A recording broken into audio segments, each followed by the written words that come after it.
en donde creció con solo 2 integrantes, él como menor y único hermano mayor, Esteban Marcos, difunto. Don Nepo, a lo largo de su vida, se ha dedicado a un sinfín de oficios, ya que por su situación económica comenzó a trabajar en el campo desde su infancia. Fue leñador, se dedicó a la elaboración de vigas y fajillas, a la alfarería, elaboración de tejas y ladrillos, venta de tacos de cabeza de res, por cierto muy sabrosos, costura con máquina, elaboración de artesanías y de manera más permanente a la albañilería.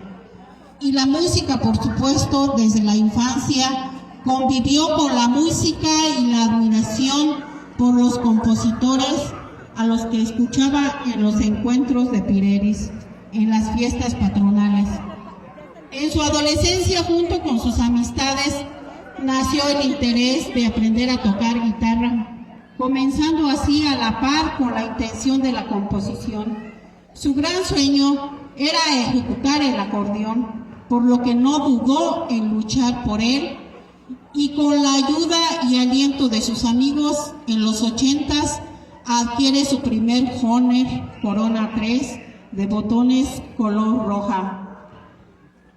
Con la ayuda de un asesor de música de Misiones Culturales, comienza sus primeras interpretaciones y en 1981 consolida su estilo, la cumbia purépecha, con su primera agrupación dándose a conocer primero en la comunidad y después en la Cañada de los 11 Pueblos.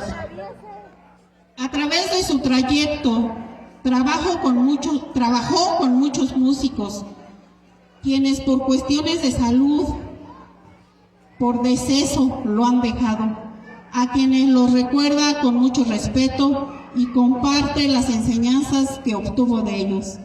Tal es el caso del maestro de música Francisco Gallardo, quien le dio una filosofía musical al grupo. Don Nepo, músico lírico, decide grabar su música en el año 2000 en la Casa de la Cultura de Paracho, con el apoyo incondicional de la directora Lourdes y el ingeniero Primitivo.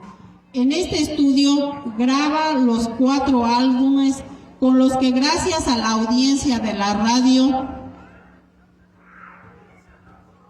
indígena, La Voz de los Purépecha, se da a conocer en todas nuestras regiones indígenas de nuestro país, de nuestro estado, perdón.